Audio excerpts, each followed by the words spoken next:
Hey YouTube, it's your girl Kymbia G, back for episode 11 of season 3, Love Featuring Marriage and Divorce. Be sure to like and subscribe so that I can continue making videos and getting into the mess with you guys. All right, I'm a little confused with episode 11. I mean, it looks like we had sci-fi last episode and we have time jumps and time shifts in this one, but let's get into it. So we start off with So-bum drunkenly walking to si-eun's place. She finally let him come over, and when he shows up, he makes sure that he's not empty-handed and brings the snacks. Yes, brownie points for Mr. So. And the kids are very welcoming. They actually express that they feel complete when he's over, which is a very big shift from last episode. You can tell that those weren't their true feelings and they were just falling victim to their father's pranks.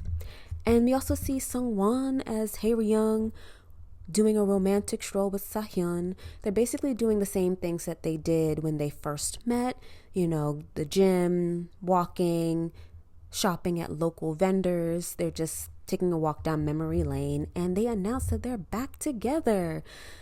All right, we'll be happy for them, I guess. But what's going on with my girl hey-ryung? All right, let's keep it moving for now.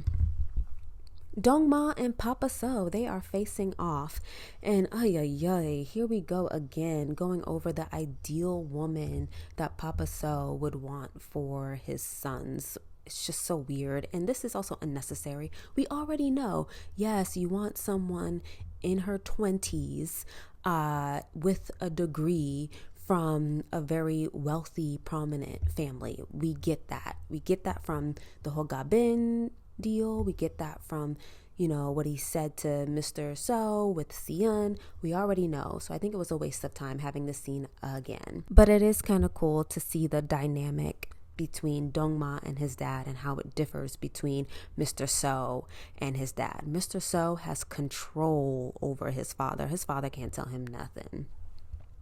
And Dongmee, sir, you are way out of order.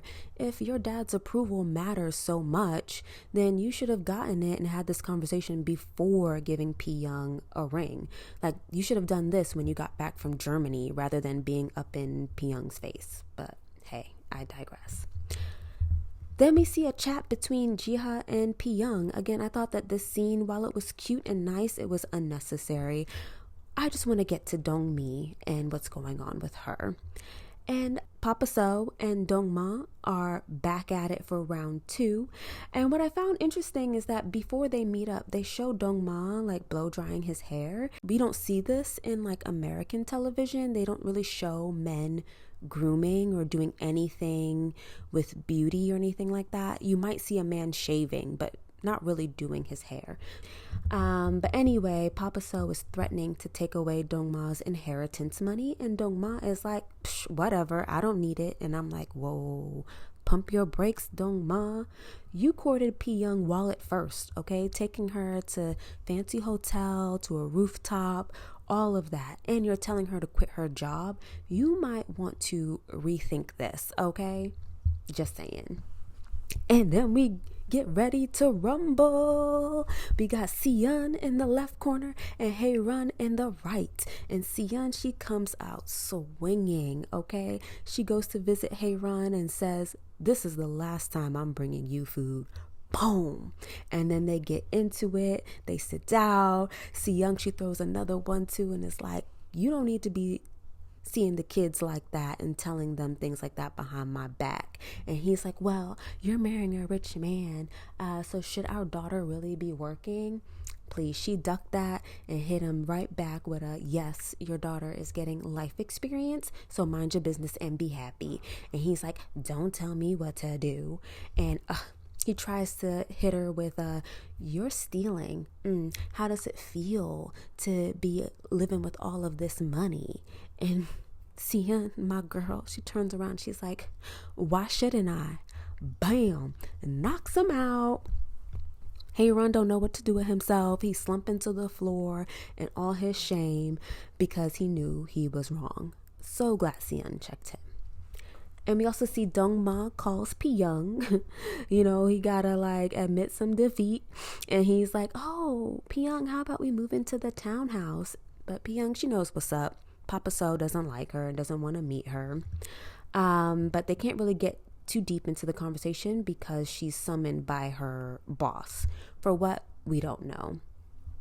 And then Yoon meets up with Jiha and he gets to see Danchu, the puppy. This puppy is very, very adorable. And moving on, the three women meet up at a spa. You know, we gotta have a moment with our three leading ladies gathered together. And I was wondering, like, they can't tell that hey-ryung is different? I don't know. But it's hard for them to tell because she's wearing ruffles again. Like, Sungwon, we had this conversation last episode. You were supposed to spare the body of hey-ryung from the ruffles. But hey, at least they're on the sides. We're making progress. Anyway, hey-ryung is like, I'm getting married, so I can't come to either of y'all wedding. And Pyung and si-eun, they appear to be very happy for her, which is weird because I would have been like, yo, why are you getting back with this man who cheated on you and had a baby on you and is clearly in love with the baby mama? But hey, it is what it is. And just as they're talking about this, Pyung and si-eun receive a phone call saying that Dongmee's mom passed away. And this is why I feel like an episode is missing, because we didn't even meet the mother. We're supposed to, I guess, feel sad and shocked about this, but I feel like maybe the writers wanted to introduce her character and decided at the last moment not to. But hey, the death of Dongmee's mother brings everyone together. This is the catalyst that changes Papa So's mind, and he's like, marry who you want, life is short, and hey, let's all move in together. So Pyung and si-eun, they are getting closer than they expected. All right. Not only are they going to be in-laws, but they're going to be roommates too. And finally, we get to see Dongmee, but we don't get much progress. She's still her kooky self right now. She's still obsessed with being, young. She's still obsessed with how young she looks.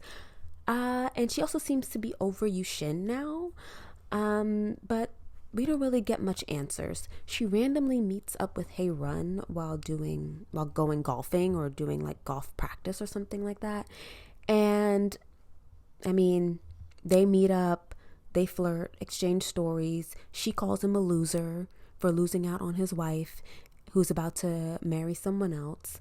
And just when I thought we're about to make progress here, we don't, because he does not reveal that Soban is the man his ex-wife is about to marry.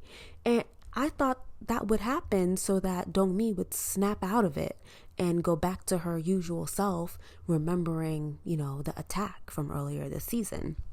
But no, that doesn't happen.